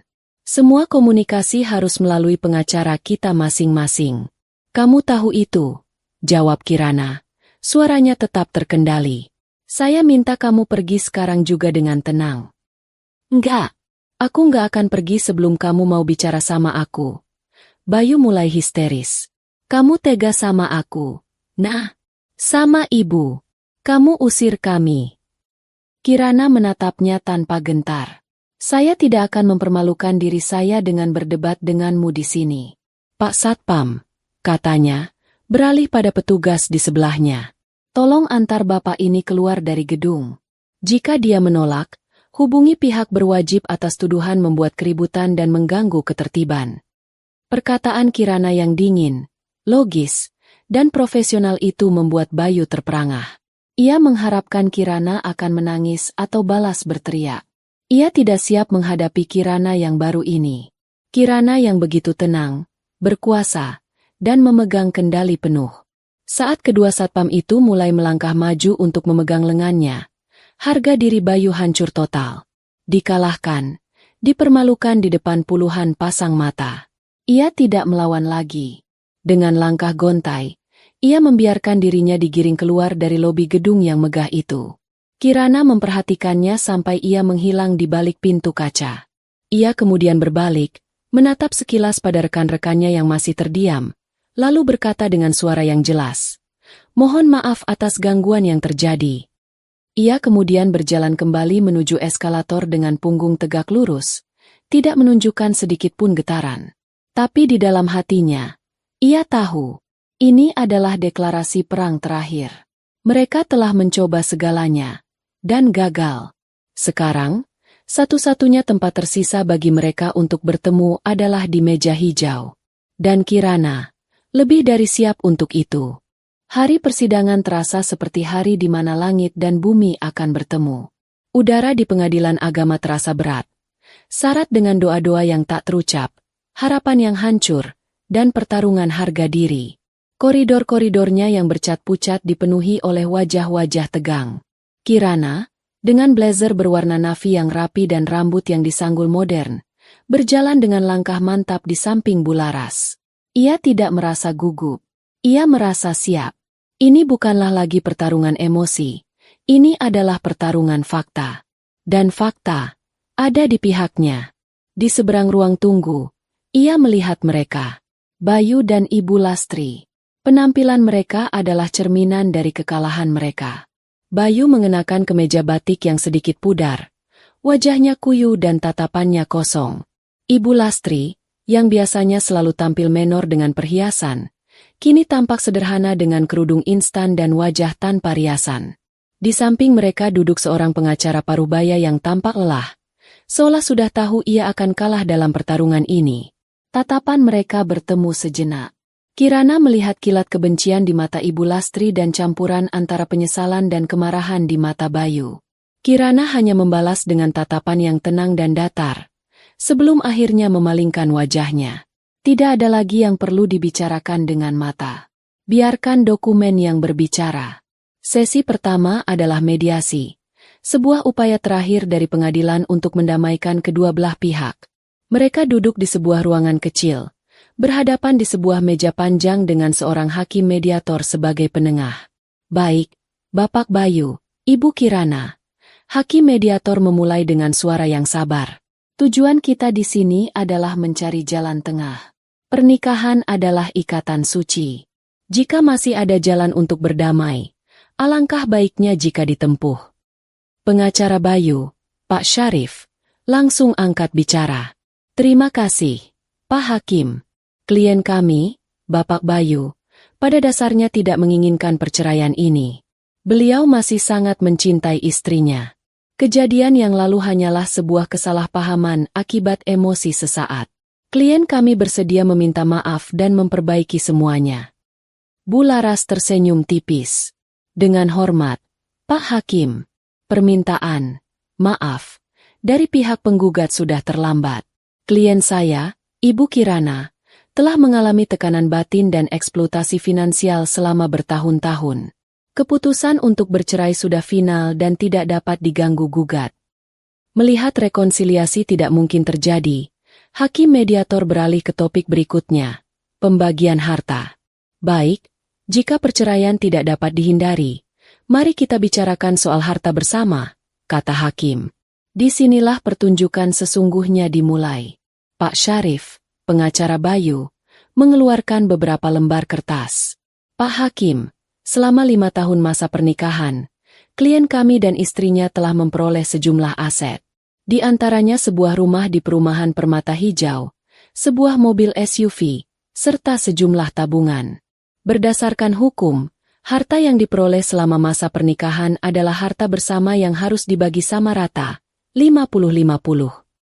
Bayu duduk sedikit lebih tegak. Secercah harapan muncul di wajahnya. Inilah yang ia tunggu-tunggu. Pak Syarif melanjutkan, "Meskipun klien kami tidak bekerja secara formal dalam beberapa tahun terakhir, beliau telah memberikan kontribusi yang tak ternilai bagi rumah tangga. Beliau memberikan dukungan moral kepada istrinya, menjaga keamanan dan kenyamanan rumah. Kontribusi non-material seperti ini juga harus diperhitungkan oleh pengadilan. Ruangan menjadi hening sejenak. Kirana nyaris mendengus mendengar argumen, dukungan moral, itu. Dukungan moral macam apa yang berbentuk hinaan dan kemalasan? Kemudian, giliran Bularas. Ia tidak banyak bicara. Ia hanya membuka sebuah map tebal dan mulai meletakkan bundel-bundel dokumen di atas meja, satu persatu, dengan gerakan yang tenang dan metodis. Setiap bundel dokumen terasa seperti sebuah batu yang diletakkan di atas dada Bayu. Dengan izin, Pak Hakim, Bularas memulai. Suaranya jernih dan tajam. Mari kita bicara berdasarkan bukti, bukan asumsi. Dokumen pertama ia sodorkan ke hadapan hakim. Ini adalah sertifikat hak milik atas rumah di perumahan Permata Hijau. Dibeli 2 tahun sebelum masa pernikahan. Nama yang tertera hanya satu, Kirana Anindita. Rumah ini adalah harta bawaan, bukan harta bersama. Mata Bayu dan Ibu Lastri membelalak. Mereka tahu Kirana yang membayar, tapi mereka tidak tahu status hukumnya sejelas ini. Bularas meletakkan dokumen kedua. Ini adalah BPKB dan faktur pembelian mobil SUV tersebut. Dibeli secara tunai 3 tahun lalu, menggunakan dana dari bonus tahunan Ibu Kirana. Semua bukti transaksi dan aliran dana dari rekening pribadi Ibu Kirana tercantum di sini. Nama pemilik di BPKB, Kirana Anindita. Hakim mediator mengamati dokumen-dokumen itu, mengangguk-angguk kecil. Selanjutnya, kata Bularas sambil meletakkan bundel paling tebal. Ini adalah rekapitulasi rekening koran milik Ibu Kirana dan rekening bersama selama 5 tahun pernikahan. Di sini terlihat dengan jelas, pemasukan dana ke rekening bersama 100% berasal dari gaji Ibu Kirana. Pengeluarannya? Untuk semua kebutuhan rumah tangga, cicilan, tagihan, asuransi, biaya perawatan Ibu Lastri, bahkan untuk pengeluaran-pengeluaran pribadi Bapak Bayu, mulai dari pembelian konsol game hingga biaya nongkrong di kafe. Bularas berhenti sejenak, membiarkan fakta-fakta itu meresap. Ia kemudian menatap Pak Syarif. Pengacara Bapak Bayu tadi menyebut soal dukungan moral. Mohon maaf, tapi data yang kami miliki justru menunjukkan sebaliknya. Yang ada adalah beban moral dan beban finansial. Klien saya tidak hanya bekerja untuk menghidupi dirinya sendiri, tapi juga untuk menopang gaya hidup suami dan mertuanya yang jauh di atas kemampuan mereka. Wajah Bayu sudah pucat pasi. Ia menunduk, tidak berani menatap siapapun. Ibu Lastri di sebelahnya menggigit bibirnya. Tangannya terkepal di atas pangkuan. Jadi, Pak Hakim, Bularas menyimpulkan argumennya. Klaim atas pembagian harta bersama-sama sekali tidak berdasar. Semua aset mayoritas adalah murni milik klien saya. Kami di sini hanya untuk melegalkan perceraian dan memastikan klien kami bisa melanjutkan hidupnya dengan tenang, tanpa ada lagi tuntutan yang tidak masuk akal dari pihak penggugat. Hakim mediator menatap Bayu dan pengacaranya. Pak Syarif, apakah ada bukti yang bisa Bapak tunjukkan untuk menyanggah dokumen-dokumen ini? Bukti kontribusi finansial dari klien Bapak, misalnya. Pak Syarif gelagapan. Ia melirik Bayu, yang hanya menggeleng lemah. Mereka tidak punya apa-apa. Mereka datang hanya dengan asumsi dan harapan kosong. Tidak ada, Pak Hakim, jawab Pak Syarif dengan suara pelan. Hakim mediator menghela napas. Baiklah, mediasi saya anggap gagal. Namun, melihat bukti-bukti yang diajukan pihak tergugat, saya sarankan pihak penggugat untuk mempertimbangkan kembali tuntutannya. Karena jika ini dilanjutkan ke persidangan, hasilnya kemungkinan besar tidak akan berbeda. Itu adalah sebuah kekalahan telak yang diucapkan dengan bahasa hukum yang sopan. Proses setelah itu berjalan dengan cepat. Bayu, yang sudah kehilangan semua daya juangnya, akhirnya menyetujui persyaratan yang diajukan pihak Kirana. Ia tidak akan mendapatkan sepeser pun dari aset yang ada. Ia hanya berhak atas pengembalian barang-barang pribadinya yang tersisa di rumah. Sebagai gantinya, Kirana, melalui Bularas, bersedia memberikan sejumlah uang mut'ah dan iddah sesuai ketentuan, sebuah jumlah yang sangat kecil, Tidak cukup bahkan untuk membayar sewa kontrakan selama setahun. Saat ketuk palu terakhir dibunyikan beberapa minggu kemudian, yang meresmikan perceraian mereka, Kirana tidak merasakan euforia kemenangan. Ia hanya merasakan kelegaan yang dalam. Sebuah babak dalam hidupnya telah resmi ditutup. Ia berjalan keluar dari gedung pengadilan, meninggalkan Bayu dan Ibu Lastri yang masih terduduk lesu di bangku tunggu. Saat ia menghirup udara luar yang panas, ia merasa bisa bernapas lebih lega. Ia melihat Bularas di sampingnya dan tersenyum tulus. "Terima kasih banyak, Bu." "Sama-sama, Bu Kirana. Anda berhak mendapatkan ini," balas Bularas sambil menjabat tangannya erat. Kirana berjalan menuju mobilnya. Ia tidak menoleh ke belakang lagi. Masa lalu sudah selesai. Di hadapannya, terbentang jalanan yang cerah dan masa depan yang sepenuhnya menjadi miliknya. Meja hijau telah membuktikan kebenaran yang selama ini ia tahu. Ia tidak kehilangan apa-apa. Ia hanya membuang beban. 1 tahun berlalu. Waktu, seperti air yang mengalir, perlahan menghanyutkan endapan luka dan kepahitan, menyisakan kejernihan dan kedamaian. Bagi Kirana, 1 tahun itu adalah masa renaissance, kelahiran kembali. Sabtu pagi, tidak ada lagi alarm yang berisik. Ia terbangun oleh cahaya matahari yang hangat menyelinap melalui jendela kamarnya yang besar. Ia meregangkan tubuh di atas ranjangnya yang luas, merasakan ketenangan yang dulu terasa begitu asing. Rumah itu kini terasa berbeda. Dindingnya tidak lagi menyimpan gema pertengkaran, melainkan alunan musik jazz lembut yang ia putar dari pengeras suara. Di setiap sudut, ada jejak kehidupan barunya. Di ruang tengah, kanvas-kanvas hasil lukisannya yang abstrak dan penuh warna terpajang apik. Rak buku di dekat jendela sudah penuh sesak. Di balkon, tanaman-tanaman hias yang ia rawat sendiri tumbuh subur dan hijau. Rumah itu kini bernapas bersamanya. Setelah menyeduh secangkir kopi hitam kesukaannya, ia membawa laptopnya ke meja makan yang menghadap ke taman belakang. Ia sedang merencanakan sesuatu yang sudah lama ia impikan. Sebuah perjalanan solo selama 3 minggu ke Jepang saat musim gugur nanti. Ia membuka situs pemesanan tiket, membandingkan harga, dan membaca blog-blog perjalanan dengan antusias. Dulu, perjalanan seperti ini hanyalah angan-angan. Bayu pasti akan melarangnya dengan alasan, buang-buang uang, atau perempuan kok pergi sendirian. Padahal ia hanya tidak mau ditinggal dan repot mengurus dirinya sendiri. Sekarang, tidak ada lagi yang menahannya. Dunia adalah miliknya untuk dijelajahi. Karirnya pun semakin bersinar. Setelah sukses memimpin proyek besar tahun lalu, ia mendapat promosi menjadi manajer senior. Tanggung jawabnya lebih besar, tapi ia menjalaninya dengan semangat baru. Ia tidak lagi merasa bekerja keras untuk menafkahi parasit. Ia bekerja keras untuk dirinya sendiri, untuk masa depannya, untuk mimpinya. Ia dihormati oleh timnya, disegani oleh atasannya. Ia menemukan suaranya, tidak hanya sebagai seorang profesional, tapi juga sebagai seorang pemimpin. Tentu saja, ia tidak selalu sendirian. Persahabatannya dengan Dina dan Sari semakin erat. Adiknya, Alia, menjadi tempatnya berbagi cerita. Mereka adalah sistem pendukungnya yang tulus. Kadang, ada beberapa rekan kerja pria atau teman lama yang mencoba mendekatinya. Ia menanggapinya dengan ramah, tapi tidak terburu-buru. Hatinya masih dalam proses penyembuhan total.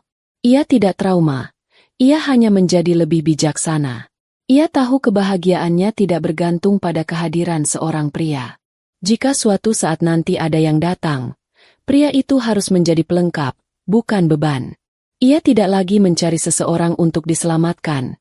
Ia mencari partner yang setara. Suatu sore di hari kerja, saat ia sedang dalam perjalanan pulang, mobilnya berhenti di persimpangan lampu merah. Di tengah hiruk-pikuk jalanan Jakarta, matanya tanpa sengaja menangkap sebuah pemandangan di seberang jalan. Di sebuah halte bus yang ramai, di antara kerumunan orang yang menunggu, berdiri 2 sosok yang sangat ia kenal. Ibu Lastri dan Bayu. Waktu seolah melambat bagi Kirana. Ia melihat mereka dengan jelas. Ibu Lastri tampak jauh lebih tua dari usianya. Pakaiannya sederhana. Wajahnya tampak lelah dan penuh gurat kekecewaan. Ia sedang mengomel. Tangannya menunjuk-nunjuk ke arah jalan. Di sampingnya, Bayu berdiri dengan bahu yang terkulai. Ia tidak lagi mengenakan kemeja bermerek. Ia memakai seragam sebuah toko ritel berwarna biru, sedikit kusam. Rambutnya tidak lagi ditata rapi, dan wajahnya yang dulu tampan kini terlihat kusam dan tanpa semangat.